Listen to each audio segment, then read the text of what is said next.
As a fifth-year giant pumpkin grower, I'm going to give you the top 3 things that I think you should do if you want to have success at growing giant pumpkins. Plus, if you stick around till the end, I'll give you a bonus tip that is often overlooked. Stay tuned. So probably the number 1 tip is start with good genetics. What I mean by that is get genetics, get seeds from a giant pumpkin grower. These things have been controlled pollination for years by now, if not decades.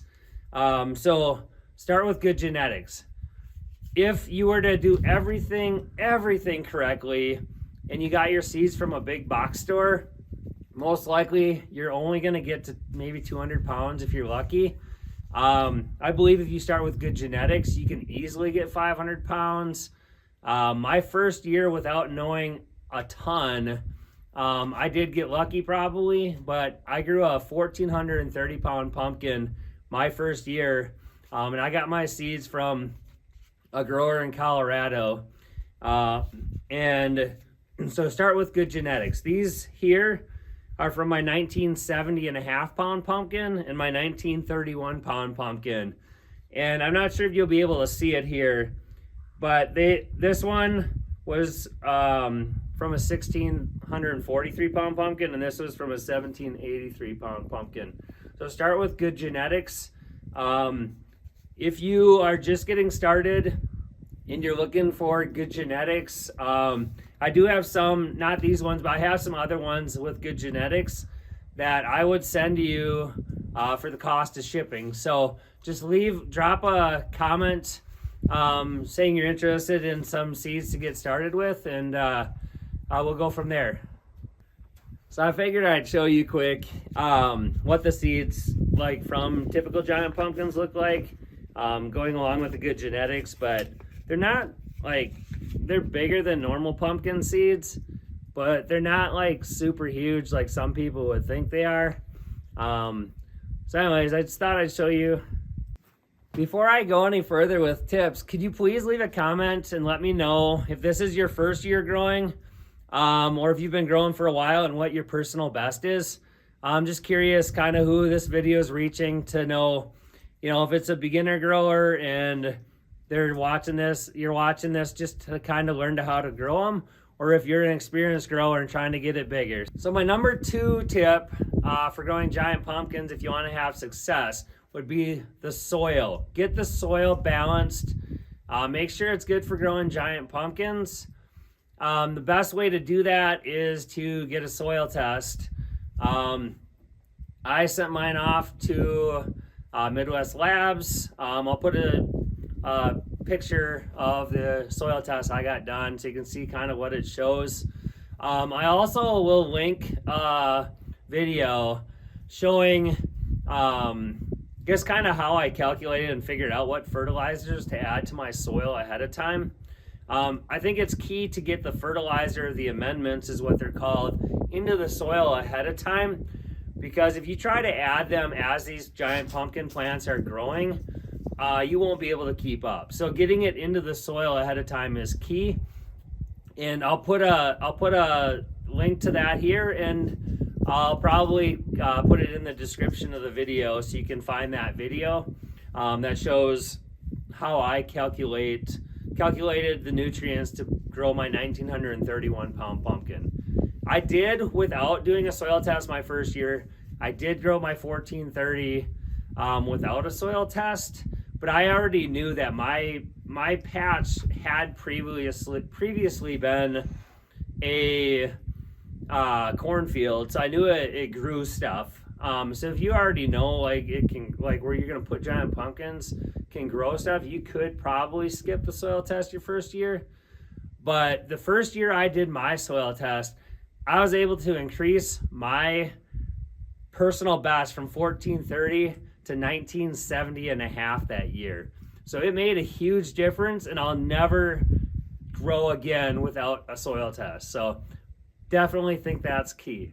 As you can see here, these are just some of the nutrients that I added to my patch. You can't see all of them because there's a lot of like micronutrients that isn't visible on this video, but These are just some of the nutrients I added to my patch last year. And if you do get a soil test and you are curious on how to calculate everything, just reach out. I'll do my best to see if I can help you figure out what you should add to your patch, or if I have any suggestions. I'm doing this a few years, have had success over the past couple years. So I'll give any help or give you any suggestions that I think would help you. So my third tip, if you want to be successful at growing giant pumpkins, is to keep it simple. Especially if it's your first year and you're just trying to grow a pumpkin that's 500,000 pounds, keep it simple.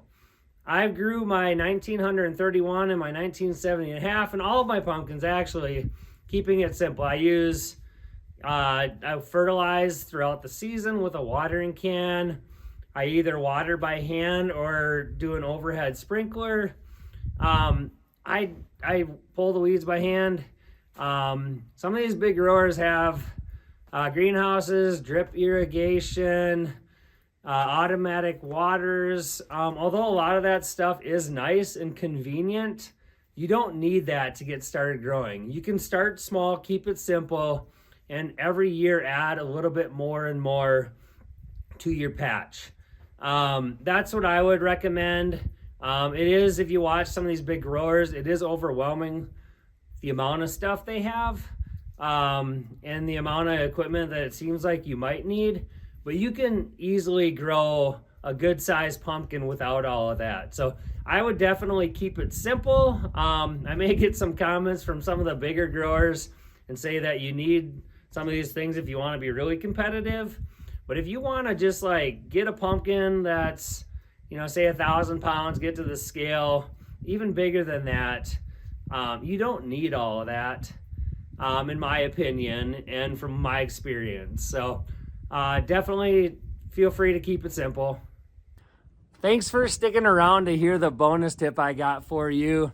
Definitely a lot of people don't follow this, especially when they first start off, but just grow 1 or 2 plants your first year. I know it is nice to have some backups. You can definitely start more, but then weed it down so you're only growing 1 or 2 pumpkins, because I've only grown basically 2 pumpkins every year, and it's really hard. If you want to do a good job, it is hard to keep up with them unless you have a lot of time, you're retired, you have more time than I do. Definitely just grow 1 or 2 plants. Otherwise you're going to overwhelm yourself and you're not going to do a good job with those plants. I just grow 2.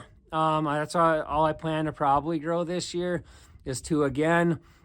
And it takes up all the spare time I have is to do a good job with those and focus on those. Even some of the really big growers only grow 1 or 2 because they need to dedicate so much time to those just to push them along. Plus, it's not going to take up as much fertilizer and water and all the expenses if you only have a couple plants growing. So just wanted to mention that as a bonus tip. A lot of people overlook that. They try to grow like 5, 10 plants their first year and get overwhelmed and then give up on it. So just give it like 1 or 2 plants. Just put all your time and energy into those, and I think you'll have the most success that you can. So thanks for watching. If you have any questions, just let me know. I appreciate it. Thanks.